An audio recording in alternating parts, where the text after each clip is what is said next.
오늘도 임직자 간증이 있는데요. 오늘은 권미현 권사님 나오셔서 임직자 간증 해주시겠습니다.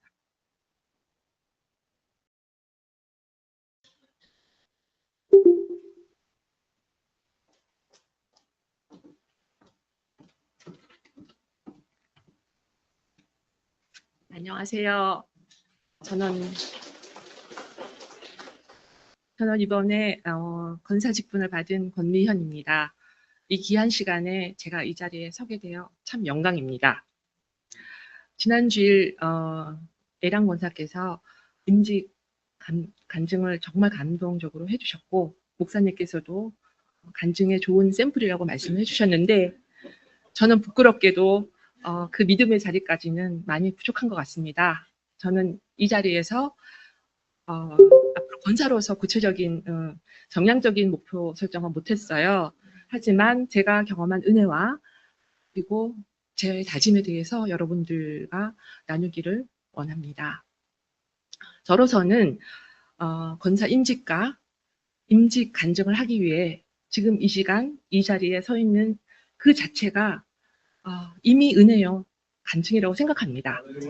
목사님 맞죠?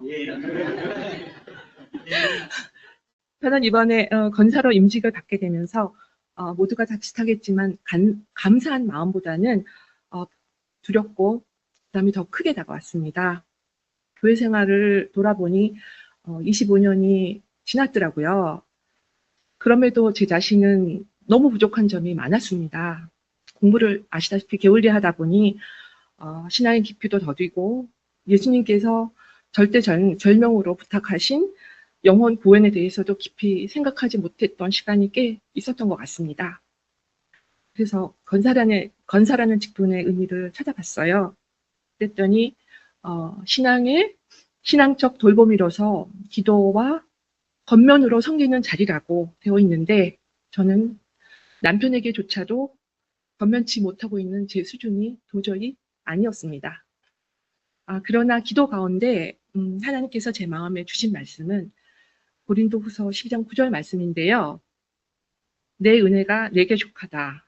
내 능력은 약한 데서 완전하게 된다는 말씀이었습니다. 이 말씀을 통해 저는 부족하기 때문에 쓰임을 받지 못하는 것이 아니라 오히려 부족하기에 하나님의 은혜가 더 드러날 수 있음을 깨달았습니다.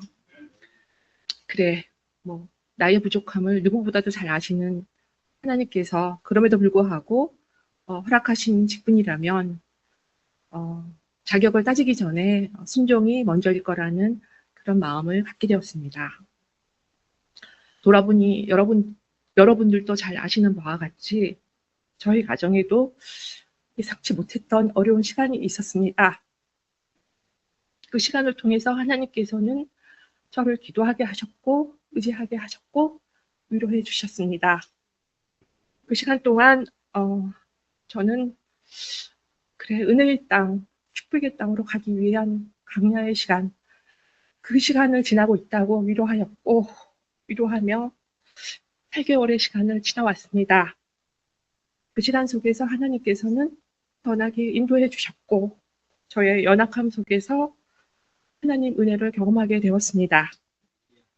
그동안 저는 저의 부족함을 너무 잘 알기에 하나님께서는 나를 기억하실까 하는 생각을 종종 하곤 했습니다. 그러나 이 시간을 통해서 하나님은 늘 제 곁에 계셨고 제가 알아보지 못했던 시간이 더 길었음을 깨달았습니다. 올해 또한 하나님께서 제게 주신 믿음의 말씀은 누가복음 12장 29절 31절 말씀입니다. 너희는 무엇을 먹을까 무엇을 마실까 하여 구하지 말며 근심하지도 말라. 오직 너희는 그의 나라를 구하라. 그리하면 이런 것들을 너희에게 더하시리라. 이 말씀을 붙들며 상황과 염려를 바라보기보다는 하나님 나라를 먼저 구하며 살아가야 함을 다짐하고 있습니다. 성도님들의 기도 가운데 하나님께서 선하게 인도해 주셔서 지금은 아이가 회복의 길로 나가고 있음에 참 감사하고 있습니다. 아이들도 늘사랑 성도님들의 기도의 빚을 지고 있다며 늘 감사의 마음을 전하고 있습니다. 권사가 된 지금은 왜 제가요? 과연 제가 할 수 있을까요? 하는 질문보다 부족한 저를 부르신 하나님을 의지하며 감사함으로 맡겨진 직분을 잘 감당해 보겠습니다. 그리고 제 가정도 하나님께 맡기며 기도로 살아가겠습니다. 또한 제게 주어진 직장도 하나님께서 맡기신 자리임을 기억하며 복음의 씨앗을 뿌려보도록 하겠습니다.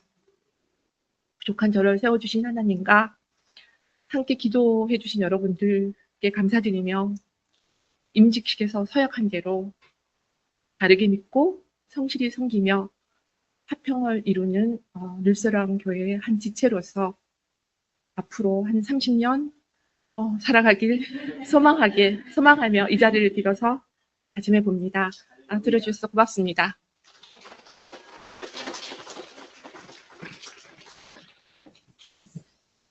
네. 너무 떨린다고 하셨는데 너무 잘하셨는데요. 할렐루야, 감사합니다.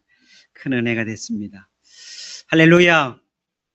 오늘도 저희들을 이 귀한 예배로 인도하신 하나님께 감사와 영광을 올려드립니다. 할렐루야. 할렐루야. 우리 성도님들 서로 보면서 우리 서로 격려하겠습니다. 주님 의지하는 지혜자 되십시오. 우리 그렇게 서로 인사하겠습니다. 주님 의지하는 지혜자 되십시오. 네, 주님 의지하는 지혜자들 다 되십시오. 네, 주님 의지하는 지혜자들 다 되십시오. 우리 조봉호 집사님도 그렇게 지혜자들 되십시오. 할렐루야. 네, 오늘 예배를 통해서 더욱 전능하신 우리 주님을 의지하는 그런 지혜가 우리 가운데 늘 샘솟는 우리 성도님들 되시기를 예수님의 이름으로 간절히 축원드립니다. 저는 오늘 본문을 중심으로 주님 의지하는 지혜의 삶, 주님 의지하는 지혜의 삶이란 제목으로 하나님의 말씀 증거하겠습니다. 사랑하는 성도님들이나 저도 예수님 때문에 참 특별한 존재가 되었죠. 참 특별합니다. 스트레스나 염려가 우리가 살면서 없을 수가 없죠. 언제나 있죠. 그런데 그것을 우리가 다 껴안고 사는 사람들이 우리는 아니죠. 그게 얼마나 다행이고 얼마나 감사한지 모릅니다. 우리는 예수님을 믿고 하나님의 자녀가 되어서 천지 만물을 만드신 하나님을 의지하고 또 하나님과 함께 살아가는 사람들이 바로 저와 성도님들인 줄 믿습니다. 우리에게는 하나님의 자녀라는 특권이 있지 않습니까? 이 특권을 생각하면 생각할수록 참 특별한 겁니다. 아무나 가질 수 없는 거죠. 그러니까 우리를 하나님이 생각할 때 어떻게 생각하겠습니까? 하나님은 나 몰라라 생각하실 수가 없는 겁니다. 왜 그렇죠? 우리가 세상에서 살다 보면 당연히 느끼잖아요. 우리의 육신의 부모님들도 우리를 그냥 내팽개쳐 놓고 에이구 네 마음대로 살아봐라. 그런 정상적인 부모들은 세상 천지에 어디 있습니까? 그냥 노심초사하죠. 결혼했어도 애를 낳았어도 90이 되신 어머니가 그냥 60이 넘은 자녀들을 생각해도 노심초사합니다. 밥 잘 먹었냐? 어디 아픈 데 없냐? 이게 부모님들 마음 아니겠습니까? 그런데 전지전능하신 우리 아버지 하나님은 말할 필요도 없겠죠. 우리를 얼마나 마음 쓰고 계시겠습니까? 사도 바울과 베드로 사도를 통해서 이 마음을 우리에게 알려주시고 있습니다. 빌립보서 4장 4절과 7절의 말씀을 제가 읽습니다. 주님 안에서 항상 기뻐하십시오. 다시 말합니다. 기뻐하십시오. 여러분의 관용을 모든 사람에게 알리십시오. 주님께서 가까이 오셨습니다. 아무것도 염려하지 말고 모든 일을 오직 기도와 간구로 하고 여러분이 바라는 것을 감사하는 마음으로 하나님께 아뢰십시오. 그리하면 하나님의 헤아림을 뛰어넘는 사람의 헤아림을 뛰어넘는 하나님의 평화가 여러분의 마음과 생각을 그리스도 예수 안에서 지켜줄 것입니다. 할렐루야. 얼마나 멋진 말씀입니까? 염려보다 주님 안에서 우리가 기뻐하면서 기도하면 평화를 누리는 그런 놀라운 역사가 우리에게 있다고 말씀으로 우리에게 약속해 주십니다. 베드로 사도도 보면 베드로전서 5장 10절에서 이렇게 우리에게 알려줍니다. 모든 은혜를 주시는 하나님 곧 그리스도 안에서 여러분을 자기의 영원한 영광에 불러들이신 분께서 잠시 동안 고난을 받는 여러분을 친히 온전하게 하시고 굳게 세워주시고 강하게 하시고 기초를 튼튼하게 하여 주실 것입니다. 아멘, 아멘. 얼마나 든든한 말씀입니까? 우리에게 어려움이 있을지라도 하나님, 우리 아버지는 예수님을 믿는 우리를 위해 끊임없이 걱정하시고 우리를 기초까지 든든하게 해주시려고 여전히 힘쓰고 계신다는 것을 이 말씀을 통해 우리는 확신할 수 있는 겁니다. 그러니까 저희들이 전지전능하신 하나님을 의지하여 사는 것은 우리 그리스도인들만이 갖고 있는 특권이고 특별한 지위고 특별한 은혜라는 것을 우리가 믿어야 될 줄 확신합니다. 오늘 본문에서 바울 사도를 보면 그야말로 죽을 지경 아닙니까? 죽을 위기입니다. 군중의 힘으로 밀어붙이고 있죠. 정의도 없습니다. 법도 없어요. 한 사람의 목숨을 가볍게 여기기가 아주 짝이 없습니다. 그런 모습을 우리가 사도행전 21장부터 쭉 만나고 있는 그 모습을 만나고 있습니다. 이런 가운데 오늘 본문의 끝을 보십시오. 오늘 본문의 끝이 바로 11절 아닙니까? 한번 화면으로 보고 다시 한번 읽어볼까요? 시작. 그날 밤에 주님께서 바울 곁에 서서 말씀하셨다. 용기를 내어라. 네가 예루살렘에서 나의 일을 증언한 것과 같이 로마에서도 증언하여야 한다. 결론이 이겁니다. 결론이. 얼마나 대단합니까? 21장부터 나오는 그 바울의 모습을 보면 초라하기 짝이 없죠. 그리고 막 어떻게 그냥 용서봐도 어떻게 할 방법이 아무것도 없습니다. 그냥 막막한 그런 환경입니다. 그런데 하나님께서는 그걸 모르실 리가 없는 겁니다. 죽을 지경에 있을지라도 주님은 절대 외면하지 않고 계시다는 것을 이 말씀을 보면 우리는 확신할 수 있을 것입니다. 오늘 말씀을 보면 하나님의 기막힌 도움이 곳곳에서 일어나고 있다는 것을 오늘 말씀에서도 우리가 만나게 됩니다. 그러면 전능하신 하나님을 의지한다는 것은 우리가 아무것도 안 해도 된다는 것일까요? 우리 사랑하는 성도님들은 어떻게 생각합니까? 하나님을 의지한다는 것은 그냥 아무것도 안 하고 그냥 감나무 밑에서 입을 떡 벌리고 언제 떨어지나, 이게 하나님을 의지하는 걸까요? 우리가 오늘은 하나님을 의지한다는 것에 대해서 한번 생각을 해보았으면 좋겠습니다. 하나님을 의지하는 것은 가만히 있는 정적인 것보다 대단히 동적인 겁니다. 하나님을 의지하는 것은 염려만 하고 앉아있는 것 같이 수동적인 것이 아니라 능동적인 겁니다. 그러니까 내가 적극적으로 움직여야 된다는 것입니다. 하나님을 의지하는 것은 나약한 사람같이 꽉 움츠러들여서 아무것도 옴싹달싹하지 않고 소극적인 게 아니라 그냥 확 피고 적극적으로 나아가는 것이 하나님을 의지하는 모습인 것입니다. 결코 하나님의 의지하는 것은 나약하거나 쪼그라들어 있거나 그리고 또한 뒤로 물러나는 그런 모습이 절대 아닌 것입니다. 오늘 본문에서 만나는 바울 사도는 막 사람들이 막 군중의 힘으로 밀어붙입니다. 그 당시에 그리스도인들은 절대 소수죠. 그러니까 막 군중의 힘으로 밀어붙입니다. 그리고 법도 정의도 없어요. 죽음의 위기에 처해 있을 수밖에 없죠. 윤성희 목사님, 저 친교실 볼륨 올려주실래요? 친교실에 사람 왔다 갔다 하는데요. 이 막막한 순간에도 하나님을 의지하는 지혜가 정말 필요하다는 것을 오늘 본문을 통해서 우리는 알 수 있습니다. 그래서 저는 오늘 본문을 중심으로 정말 전지전능하신 하나님을 의지하는 지혜의 삶에 대해서 우리가 오늘 본문을 통해서 함께 상고해 보기를 원합니다. 먼저 하나님을 의지하는 지혜의 삶은 하나님이 주신 것을 활용하는 것입니다. 하나님이 주신 것을 활용하는 거예요. 오늘 말씀에서 바울이 사용한 핵심적인 것이 무엇입니까?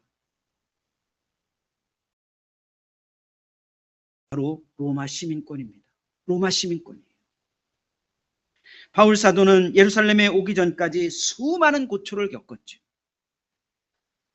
화면에서 우리 지도를 잠깐 보면은요, 이 바울 사도가 이 지역을 막 종횡무진 누비고 다닌 겁니다. 1차, 2차, 3차 선교 여행 동안. 10년이 넘는 기간 동안, 수만 킬로가 되는 이 기간 동안 이 바울 사도와 함께 동역자들이 이 엄청난 곳을 그냥 종횡무진 누비고 다닌 거예요. 그리고 이제 예루살렘, 저 마지막 지점인 예루살렘에 오지 않았습니까? 그 예루살렘에 왔으면 뭔가 좀 또 그럴듯한 게 있어야 될 것 같은데 그렇지 않습니다. 성전을 더럽혔다고 잡힌 이후부터는 그야말로 막막합니다. 지금 온갖 고초를 다 겪고 있습니다. 제가 주보 금주의 묵상에도 정리해 놓았는데요. 그리고 화면을 한번 보면은요, 화면에도 있습니다. 화면에 보면 지금 시점이 조기예요. 22장부터 23장에 있는 시점인데요. 군중 앞에서 막 변론하고 공의 재판에 끌려가고 막 이런 시점에 있습니다. 예루살렘에 왔는데 뭔가 좋은 게 기다리고 있지 않습니다. 그냥 예루살렘에 와서 2년 동안 온갖 고초를 다 겪는 시간을 거치고 있는 것입니다. 지금은 어떤 거냐면 천부장이 겨우 폭동 가운데 꺼내가지고 22장에 보면 바울 사도가 스스로 변론하는 내용들이 쭉 나오고 있습니다. 이 변론하다가 22장 21절에 이르릅니다. 22장 21절에 이르러서 보면은 그때에 주님께서 말씀하시기를, 변론의 마지막 부분이에요. 가라, 내가 너를 멀리 이방 사람들에게로 보내겠다. 이 말을 들었습니다. 천부장의 도움을 받아서 간신히 거기에 모인 유대인 군중들에게 예수님을 전하고, 내가 이렇게 된 것은 예수님이 나를 이방인들에게 보냈기 때문이다, 이러고 하니까 거기에서 그냥 또 난리가 납니다. 그 뒷부분에 보면은 막 난리를 피죠. 죽여야 한다고 막 다시 난리가 났습니다. 그 내용이 오늘 25절부터 24절부터 쭉 나오고 있는데요. 이때 이래다 놔두면 바울이 죽게 되니까 그 바울을 끌어내서 천부장이 채찍으로 치려고 합니다. 채찍은 간단한 게 아닙니다. 한번 화면을 열어봐 주시면은요, 그 당시에 채찍은 이런 거예요. 예수님이 맞았던 채찍입니다. 로마 시대의 채찍은 바로 이거예요. 채찍 중간에 납을 달아서 죄수의 막 고통을 더하기 위해서 그냥 내리치는 겁니다. 그럼 어떻게 되겠어요? 죽지 않으면 불구가 되는 거예요. 죽지 않으면 불구가 되는 그 상황 가운데 오늘 처하게 된 것을 오늘 24절과 25절 가운데 만나고 있습니다. 그때 바울이 25절에서 이렇게 이야기합니다. 그들이 채찍질을 하려고 바울을 눕혔을 때에 바울은 거기에 서 있는 백부장에게 로마 시민을 유죄 판결도 내리지 않고 매질하는 법이 어디에 있어? 이렇게 얘기를 한마디 하죠. 이 얘기는 무엇입니까? 나는 로마 시민이다, 이겁니다. 나는 로마 시민권이 있다, 이렇게 지금 이야기하고 있는 것입니다. 바울은 자기가 가지고 있는 로마 시민권을 가장 적절한 시간에 지금 제시하고 있는 것입니다.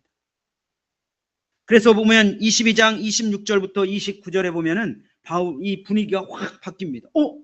바울이 로마 시민권을 갖고 있다고? 그러면서 거기 보면 사람들이 막 당황하죠. 특히 천부장이 막 당황하면서 험악한 분위기가 확 바뀌는 모습을 우리가 만나고 있습니다. 바울은 죽을 수 있는 위기에서, 최소한 불구자가 될 수 있는 위기에서 나면서부터 갖고 있던 이 시민권, 그러니까 하나님이 그에게 주셨던 그 시민권을 활용하고 있는 장면이 오늘 말씀에서 나오고 있습니다. 바울이 로마 시민권을 제시하니까 28절과 29절에 보면 천부장이 어떻게까지 합니까? 두려워까지 합니다. 그를 저 엄청난 채찍으로 내려치라고 했던 그 천부장이 오히려 두려운 마음을 갖게 되죠. 우리도 주님을 위해서, 그리고 주님의 일을 위해서, 우리가 가장 필요할 때를 위해서, 주님의 일을 위해서 가장 필요할 때가 있지 않겠습니까? 그럴 때 주님이 주신 것을 활용하는 지혜가 우리에게도 있기를 간절히 소원합니다. 그러면 여기서 우리가 한번 생각해 봐야 할 게 있습니다. 우리가 가진 게 도대체 뭐가 있나? 저와 사랑하는 성도님들이 오늘 이 바울 사도처럼 이 막막할 때 가장 적절한 시기에 내놓을 수 있는 내가 가지고 있는 것이 과연 무엇이 있을까? 한번 성도님들은 한번 생각해 봐야 됩니다. 그리고 주님을 위해서, 주님의 일을 위해서 쓰일 만한 그 내가 가진 것이 과연 무엇이 있을까? 우리가 한번 생각해 봤으면 좋겠습니다. 우리도 로마 시민권이 좋으니까 강대국의 시민권을 받으러 한번 다녀볼까? 쉽지 않죠. 그 대신 우리가 우리의 삶의 현장에서 우리가 갖출 만한 것들이 무엇이 있나? 그리고 갖추고 있는 것이 무엇이 있나? 저와 사랑하는 성도님들이 생각해 봐야 됩니다.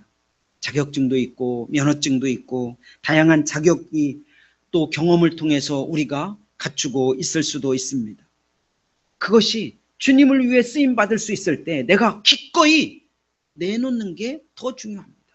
그것을 위해서 기꺼이 내가 내놓을 수 있나? 소유나 학식도 우리에게 정말 주님의 일을 위해서, 주님을 위해서 우리가 즐겁게 쓸 수 있는 아주 중요한 우리가 가지고 있는 것이 될 수 있습니다. 강대국 시민권은 갖지 못해도 우리가 할 수 있는 게 있습니다. 지금 전 세계에 통용되는 언어가 무엇입니까? 영어지요. 내가 영어를 어떻게 하면 더 수준 높게 영어를 내가 구사할 수 있을까? 내가 얼마나 노력하고 있나? 저도 끊임없이 노력하고 있지만 잘 되는 것 같지는 않습니다. 계속 영어 성경도 보고 영어 듣기도 하고 발음이 잘못된 걸 고쳐보려고 하지만 참 쉬운 것 같지는 않습니다. 그래도 우리가 AI와 소통을 할 때 내가 영어로 질문하면은요, 한국에서 찾아보는 자료와 전 세계를 뒤지는 자료는 이게 수준 차이가 게임이 안 됩니다. 제가 영어를 질문하고 영어를 답할 때 이 AI는 영어로 찾습니다. 그런데 내가 영어로 봐서 그게 맞았는지 틀렸는지는 알아야 될 거 아니에요.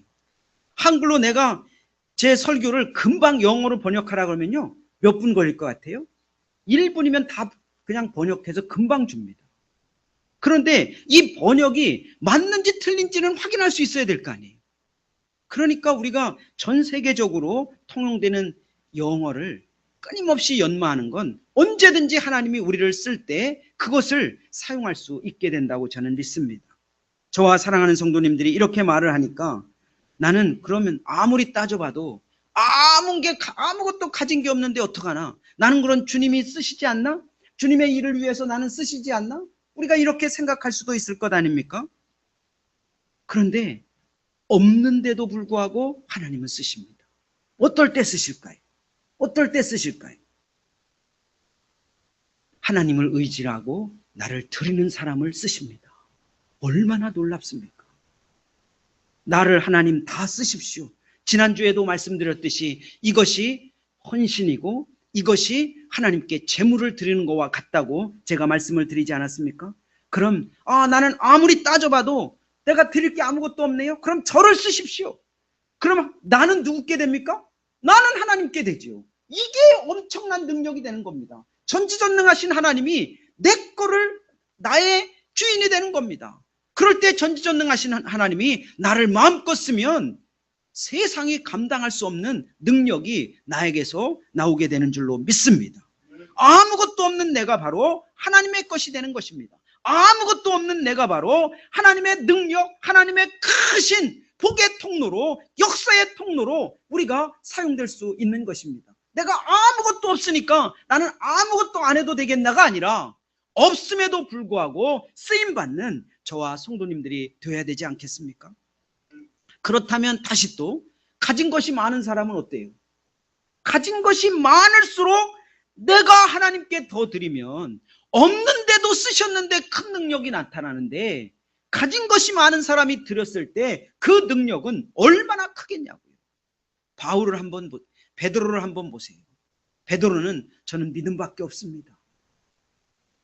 그렇게 주는 그리스도요, 예수님은 살아계신 하나님의 아들입니다. 그 믿음을 고백했을 때 예수님이 뭐라고 그랬습니까? 그 믿음의 반석 위에 교회를 세우겠다. 지금 이 땅의 교회가 얼마나 많습니까? 우리나라만 수만 개 교회입니다.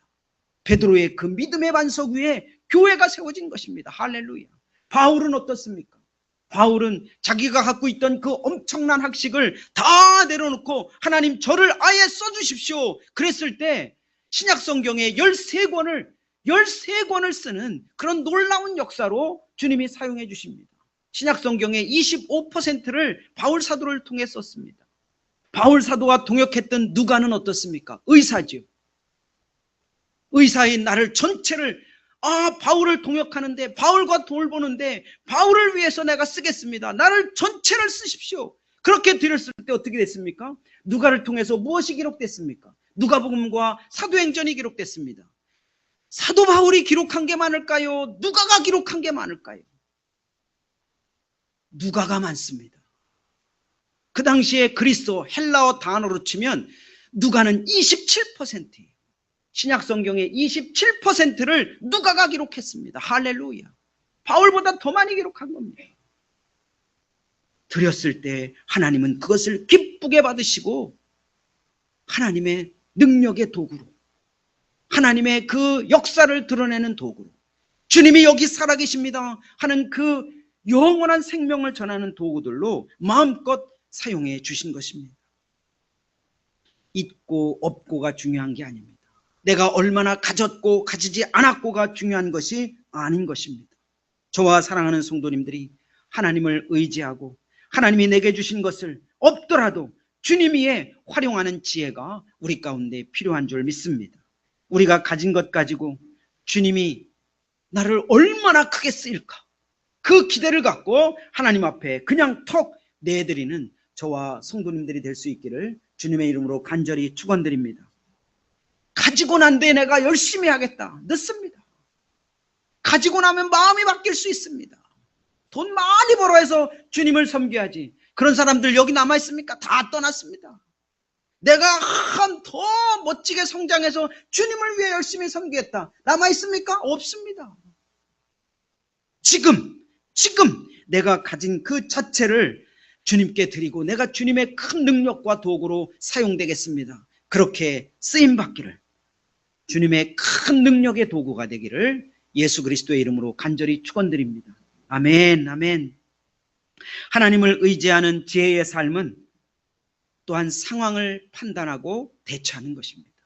첫 번째로는 하나님을 간절히 의지하는 그런 지혜의 삶이 필요한 뿐만 아니라, 내가 가진 것을 드리는 지혜의 삶뿐만 아니라 하나님을 의지하는 지혜의 삶은 상황을 판단하고 대처하는 것입니다. 이게 당연한 말 같죠? 근데 쉽습니까? 너무나 당연한 거 아니에요? 상황을 잘 판단하고 그 상황에 맞게 잘 대처해야지 말이 될 수 있고 행동이 될 수 있고 여러 대안들이 될 수 있지만 이게 결코 쉬운 일이 아닙니다. 바울이 로마 시민권이 있다고 하니까 천부장이 막 당황하죠. 그리고 막 두려워하면서 이제는 자기가 손을 털려고 합니다. 그리고 어떤 문제로 끌고 갑니까? 그래서 30장부터 공회의가 열리기 시작한 겁니다. 이거 내가 괜히 로마 시민권 갖고 있던 바울 잘못 손댔다, 이 내 지위까지 흔들리겠구나 해가지고 오늘 30장에 보면 천부장이 얼른 그 채찍질 하려던 그 결박을 풀고 어디로 끌고 갑니까? 공회의를 소집하는 겁니다. 아주 지혜롭죠? 천부장이 더 지혜로운 것 같지 않아요? 그럴까요? 바울은 결국 공회 앞에 섭니다. 오늘 1절과 2절에 보면은 공회 앞에 이제 드디어 서게 되죠. 종교적으로 심판한다는 이야기는 무슨 이야기입니까? 예수님을 종교적으로 심판해서 예수님을 십자가에 못 박았던 그 유대인들 손에 이제 맡기고 자기는 손 털려고 하는 천부장의 계략이 숨어 있는 모습입니다. 오늘 나오는 대제사장이 그 정도로 아주 질이 안 좋은 사람인 것이 오늘 23장 1절부터 5절 가운데 보면은 알죠. 23장 2절에 보면 대제사장 아나니아입니다. 아나니아가 막 바울의 입을 치라. 대제사장이 조직의 두목 같지 않습니까? 조직의 두목 같아요. 대제사장이라면 정말 거룩한, 우리가 구약을 한번 보십시오. 구약의 레위기나 그런 데 보면은 대제사장은 거룩한 존재예요. 함부로 말도 할 수 없습니다. 근데 바울의 입을, 일개 죄인으로 끌려온 사람을 조직 두목처럼 입을 패라. 그러니까 이게 이런 대제사장 앞에 가면 어떤 결과가 나올지 우리는 1절과 2절을 통해서 이미 대제사장의 자질을 통해서 이미 이 종교재판의 결과를 이미 예측할 수 있습니다. 아, 이 재판 끝났다. 바울은 죽겠다. 그런 예측이 쉽게 되지요. 거기에 그냥 이 천부장은 바울을 넘겨버린 것입니다. 그랬을 때 엉뚱한 소리를 하니까 바울이 뭐라고 합니까? 3절에 보면 회칠한 벽이요, 겉과 속이 다르구나. 내가 대제사장이냐? 내가 종교 지도자냐? 이런 마음을 갖고 있는 겁니다. 하나님께서 당신을 치실 것이요, 당신이 율법대로 나를 재판한다고 거기에 앉아있으면서 도리어 율법을 거슬러서 나를 치라고 명령하시오.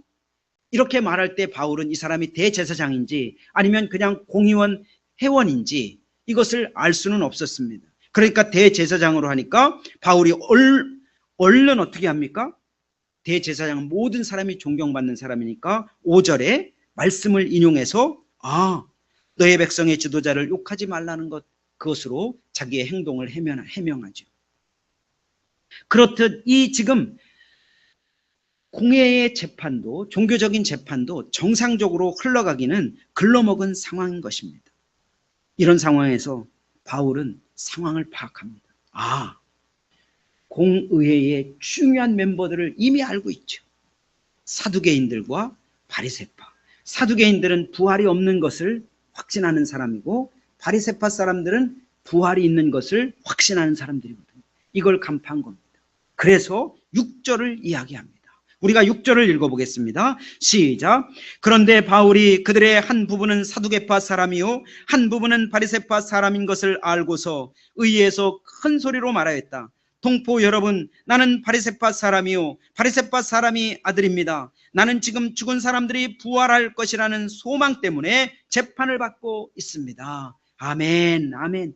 기막힌 상황을 파악한 것이죠.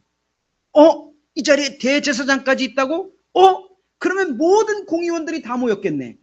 그럼 바리새파와 사두개파 사람들이 이 안에 섞여 있겠네. 그럼 이들의 핵심적인 문제가 뭘까? 부활이다.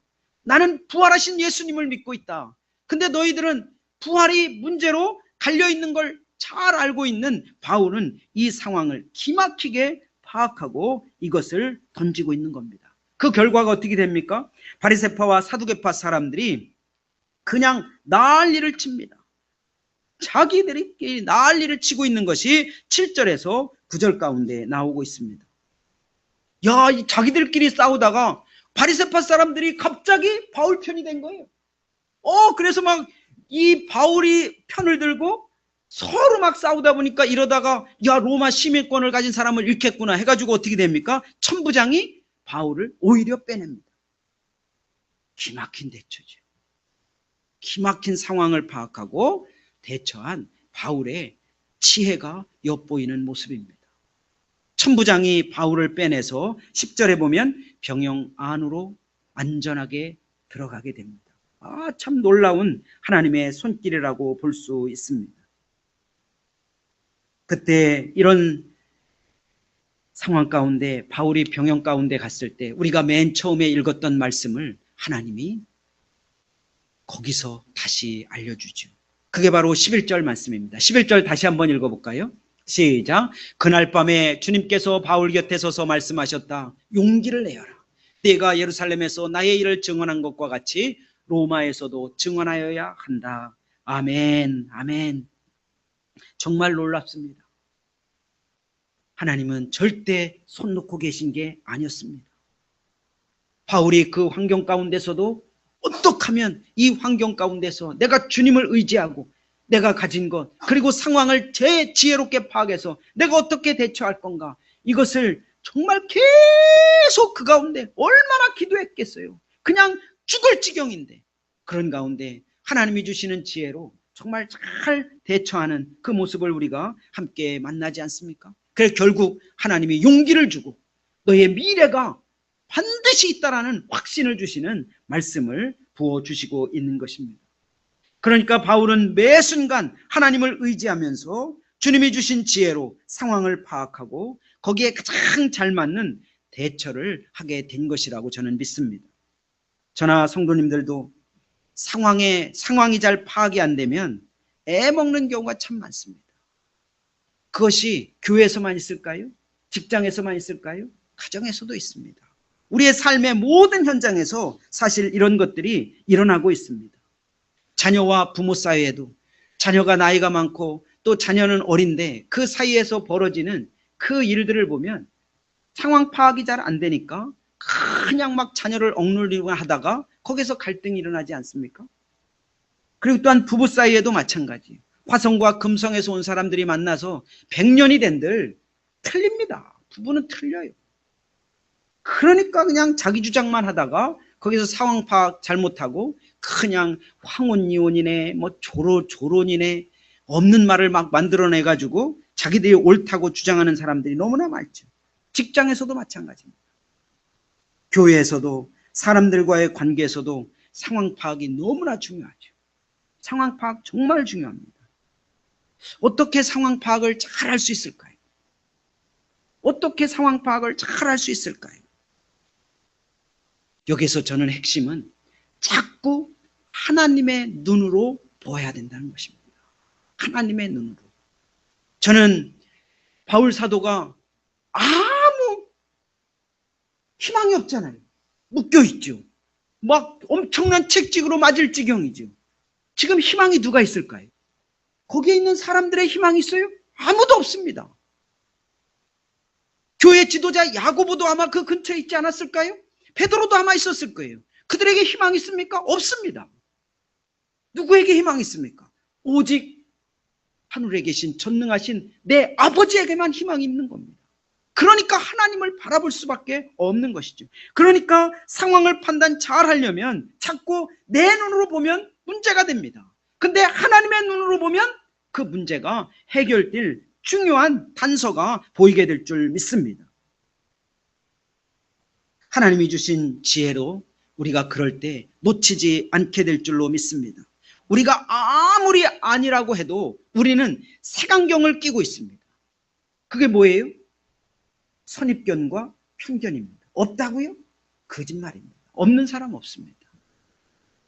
나는 색안경과 색안경을 난 안 끼고 있어. 난 제대로 된 안경 끼고 있지. 모든 사람이 선입견과 편견 다 갖고 있습니다. 선입견과 편견을 갖고 있으니까 어떤 일이 벌어집니까? 자기의 고집만 하게 됩니다. 내 눈으로만 보니까 막 고집을 부리죠. 그러니까 다른 사람 듣질 않아요. 아무리 얘기해도 듣지 않아요. 한참 얘기하다 보면 또 자기 얘기하고 있어요. 한참 얘기하다 보면 들은 것 같은데 또 자기 얘기하고 있어요. 계속 자기 얘기만 테이프 틀듯이 계속 하고 있는 겁니다. 그러니까 어떤 일이 벌어집니까? 듣지 않으니까 주장만 하죠. 듣지 않죠. 부딪히죠. 관계가 깨질까요? 설까요? 깨지죠. 관계가 설 수가 없습니다. 누가 뭐라고 해도 하나님의 눈으로 보려고 그냥 몸부림치지 않으면 우리의 색안경, 우리의 선입견, 우리의 편견으로 다른 사람을 볼 수밖에 없습니다. 저와 사랑하는 성도님들이 이걸 내려놓지 않으면 우리는 관계를 세울 수가 없는 것입니다. 바울이 만약 자기의 선입견과 편견을 갖고 만약 이 상황을 대처했다면 어떻게 됐을까요? 아마 23장을 마무리하기 전에 바울은 불구자가 됐거나 죽었을 겁니다. 바울은 그 가운데 끊임없이 지금 하나님을 바라보고 있는 겁니다. 아무 대책이 없으니까요. 바울에게 무슨 대책이 있습니까? 기댈 것이 없습니다. 아무것도 없습니다. 오직 하나님만 바라본 것이죠.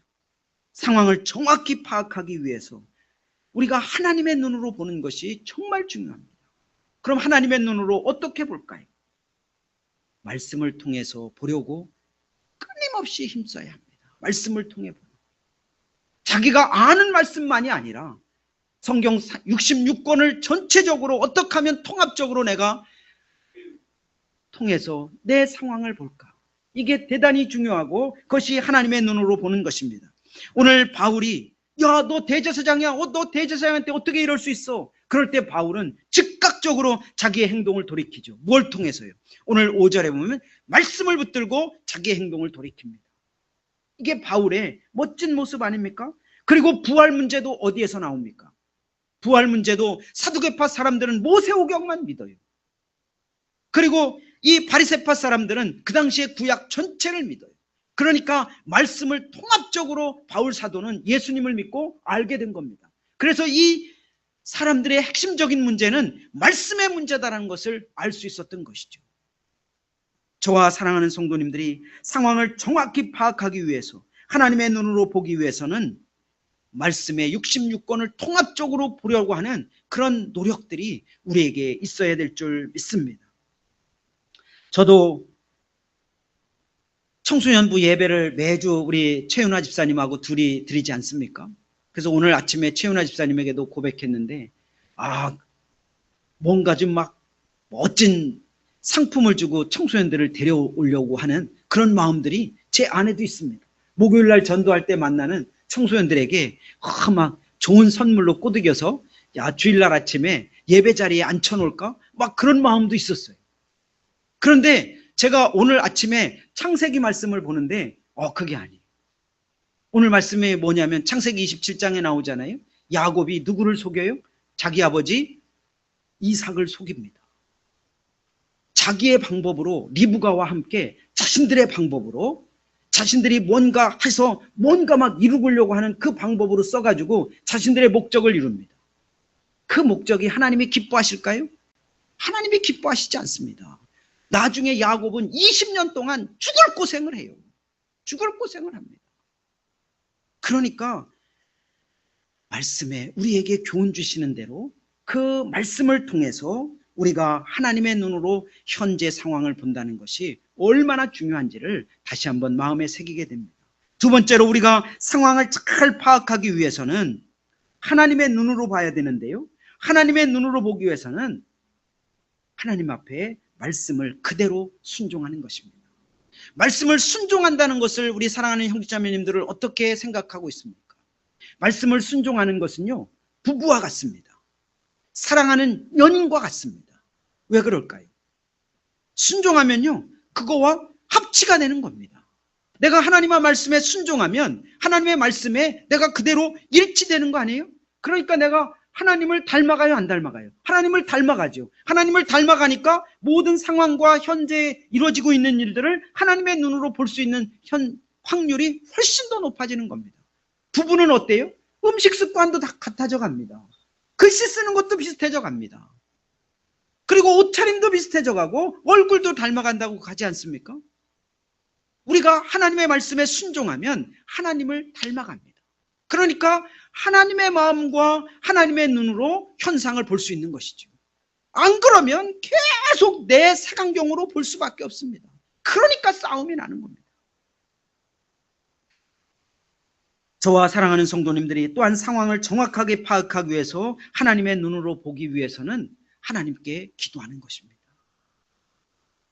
오늘 바울 사도는 얼마나 기도했을까요? 아마 그냥 죽을 힘을 다해서 기도했을 것입니다. 아무 대안이 없잖아요. 아무 대안이 없어요. 하나님께 기도한다는 것은 다른 말로 말하면 이런 겁니다. 하나님이 좋아하는 걸 생각하는 겁니다. 내가 하나님 앞에 기도한다고 가서 무릎 꿇거나 엎드리거나 가만히 앉아서 두 손 모으고 하나님 앞에 기도할 때 내가 막 음란한 것을 하나님 앞에 올려드린다든지, 나는 다른 걸 막 도둑질하는 것을만 올려드린다든지, 남을 막 패는 것을 막 내가 기도로 올려드리는 사람은 없잖아요. 하나님이 무엇을 좋아하실까? 하나님이 무엇을 원하실까? 하나님이 나에게 정말 원하시는 것이 무엇일까? 그런 마음을 갖고 기도의 자리에 보통 앉아있지 않나요? 그게 사람의 본능인 것입니다. 우리가 기도의 자리로 나아간다는 것은 삼위일체 하나님의 그 능력을 우리가 입는 겁니다. 내가 삼위일체 하나님을 잘 모르겠어요. 남은 삼위일체 하나님을 자꾸 얘기한다가 삼위일체 하나님을 모르겠어요. 기도의 자리에 앉으면 삼위일체 하나님이 경험됩니다. 왜요? 성령님은 내 안에서 말할 수 없는 탄식으로 나를 위해서 기도하죠. 그러면 예수 그리스도는 하나님 보좌 우편에서 나를 위해서 하나님 앞에 지금 막 중보하십니다. 그리고 하나님은 동시에 나에게 얼마나 좋은 것을 응답하기 위해서 벌써 내가 기도하자마자 하나님은 응답하시기 위해서 준비합니다. 그러니까 나는 기도할 뿐인데 삼위일체 하나님은 내 속에서, 하나님 보좌 우편에서 하나님은 나에게 좋은 걸 주시기 위해서 막 삼각 편대를 펴가지고 나를 막 감싸고 막 도우려고 막 온갖 힘을 다 씁니다. 이게 기도예요. 그러니까 우리가 상황을 파악해서 하나님의 눈으로 봐야 되는데, 기도하면 막 삼위일체 하나님이 나를 막 돕고 있으니까 내가 엉뚱한 게 보일 리가 없습니다. 저와 사랑하는 성도님들이 아무리 힘들고 어려운 상황에서도 주님을 의지하면서 하나님의 눈으로 상황을 판단하고 대처할 때 절망 중에서도 용기를 주시고 평안이 넘치도록 하나님을 인도해 주실 줄 믿습니다. 이제 말씀을 마칩니다. 우리도 언제든 어려운 상황이 우리를 휩쓸을 수 있습니다. 제가 금요일 날 놀랄 일이 있었는데요. 갑자기 금요일 날 교회를 나오려고 하는데 앞에서 막 불이 난 겁니다. 우리 아파트 단지에서 불이 났습니다. 금요일 날 10시쯤에. 그런데 저는 어릴 때 우리 집 앞에서 난 불을 보고는 이제 수십 년 만에 직접 눈앞에서 목격한 게 처음입니다. 바로 앞동에서 2층에서 났는데요. 저희 집하고 똑같은 호수예요. 206호에서 1층은 물난리가 났고 2층, 3층, 4층, 5층은 완전히 끓음과 불로 그야말로 그냥 그거 보면 기도가 절로 나옵니다. 저분들 아침 먹으면서도 안 해요. 야, 우리는 아침을 이렇게 먹는데 저분들 어디에서 어떻게 자고 아침을 어떻게 할까? 그 마음이 절로 생각납니다. 화재 조심하십시오. 우리에게 어떤 어려움이 언제 어떻게 우리에게 임할지 우리도 알 수 없습니다. 우리에게 어떤 어려움이 우리 앞에 닥칠지라도 주님 의지하며 살아가는 지혜자들 다 되시기를 예수님의 이름으로 간절히 축복합니다. 오늘 바울 사도를 통해서 우리가 교훈받게 되지 않습니까?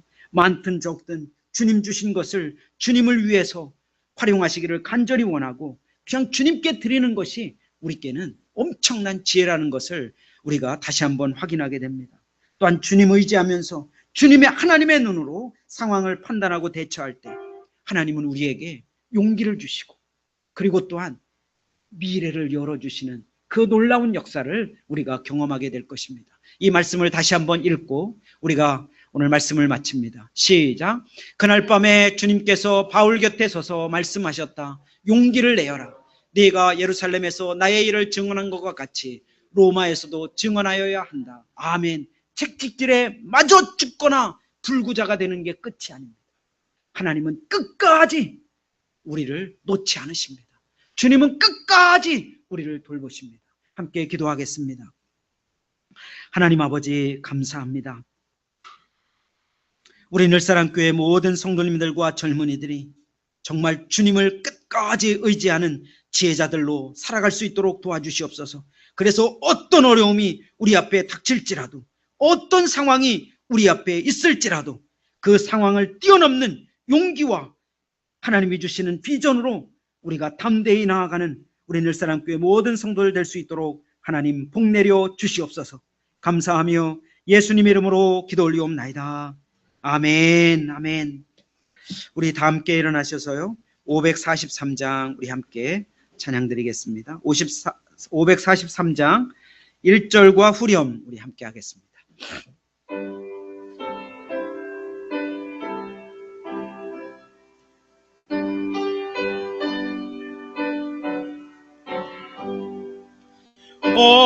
어려운 일 당할 때 나의 믿음 적으나 의지하는 내 주를 더욱 의지합니다.